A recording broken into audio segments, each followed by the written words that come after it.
Grammar তো সারা বছরই পড়ি, তারপরেও পরীক্ষায় আসা প্রশ্নগুলা কাঙ্ক্ষিতভাবে কেন আনসার করতে পারি না। এই সমস্যা সমাধানের জন্য আমি আয়োজন করতে যাচ্ছি কোয়েশ্চেন অ্যানালাইসিস পর্ব।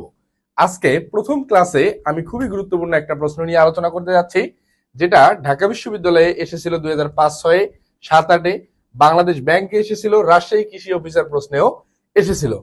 তাহলে এতটুকু নিশ্চিত, এই প্রশ্নগুলো বিশ্ববিদ্যালয় ভর্তি পরীক্ষা কিংবা যে কোনো চাকরির পরীক্ষায় খুবই গুরুত্বপূর্ণ সহকারে, যেহেতু তোমরা যারা আগামীতে অ্যাডমিশন পরীক্ষা দিতে যাচ্ছ, তোমাদের জন্য এই প্রশ্নগুলো প্র্যাকটিস করা খুবই জরুরি।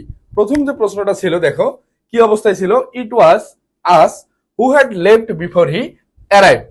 এখন এর পরবর্তী অংশ যেটা আন্ডারলাইন করা আছে, এই লাইনটা আমার ঠিক আছে কিনা এটা আমাকে নির্ণয় করতে হবে। চারটা অপশন দেয়া আছে। প্রথম অবস্থায় দেখি, এখানে এই বাক্যে ইট হচ্ছে এই সেন্টেন্সের সাবজেক্ট, ইট হচ্ছে এই সেন্টেন্সের সাবজেক্ট, ওয়াজ হচ্ছে অক্সিলারি ভার্ব বা যেটাকে আমরা বলতে পারি হচ্ছে বি ভার্ব। সাবজেক্টের পরে বি ভার্ব আছে, এরপরে আমাকে কি নিতে হবে? এরপরে আমরা যদি একটু অপশনগুলো লক্ষ্য করি, কি অবস্থায় আছে? আছে হচ্ছে আস, আছে উই, আছে আস, আছে উই। এখন বিষয়টা হচ্ছে, আমরা নরমালি জানি হচ্ছে বি ভার্বের পরে সবসময় নিতে হয় সাবজেক্টিভ প্রোনাউন। বি ভার্বের পরে নিতে হবে হচ্ছে সাবজেক্টিভ প্রোনাউন। এখন যদি সাবজেক্টিভ প্রোনাউন নিতে যাই, সাবজেক্টিভ প্রোনাউন কোন অবস্থায় আছে দেখি, কোন কোন অপশনে সাবজেক্টিভ প্রোনাউন আছে? উই অর্থাৎ বি নাম্বার অপশনে, সাবজেক্টিভ প্রোনাউন আছে ডি নাম্বার অপশনে, অর্থাৎ এ এবং সি। এই দুইটা অপশন আমরা বাদ দিতে পারবো। এ এবং সি বাদ দেওয়ার পরে আমার এখন বি এবং ডি কে নিয়ে কাজ করতে হবে। দেখি বি নাম্বারে কি আছে। We who had left before he arrived, আর এখানে আছে who had left before the time he had arrived. আমরা বিফোর এবং আফটারের ব্যবহারে কি শিখেছি?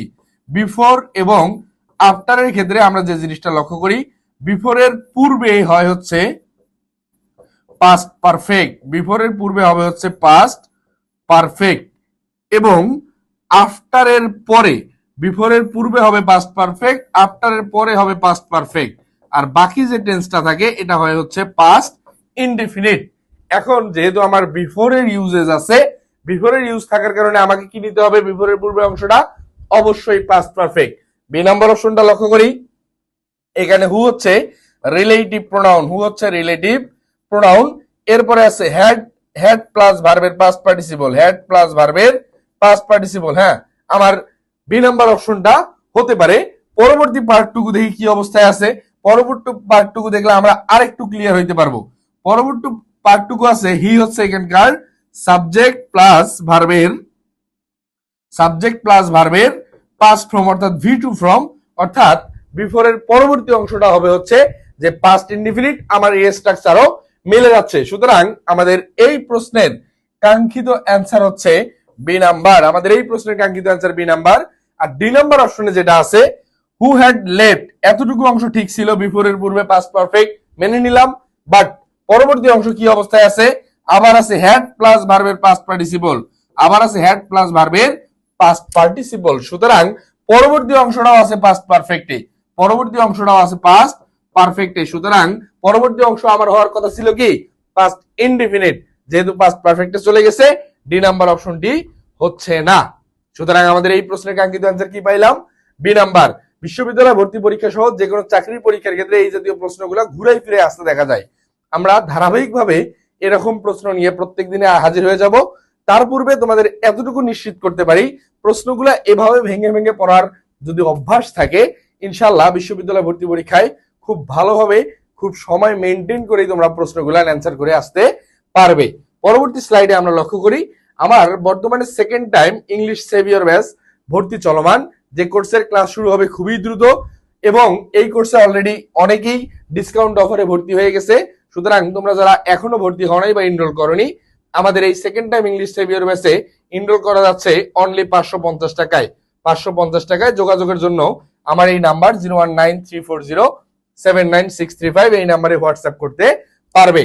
এক্ষেত্রে গ্রামার, ভোকাবুলারি এবং টেক্সট বুকের একটা পূর্ণাঙ্গ প্রিপারেশন, যারা ফার্স্ট টাইম পরীক্ষা দেওয়ার পরে ইংরেজি অংশের জন্য ভালো করতে পারো নাই, তাদের জন্য এটা হতে পারে একটা কমপ্লিট প্যাকেজ।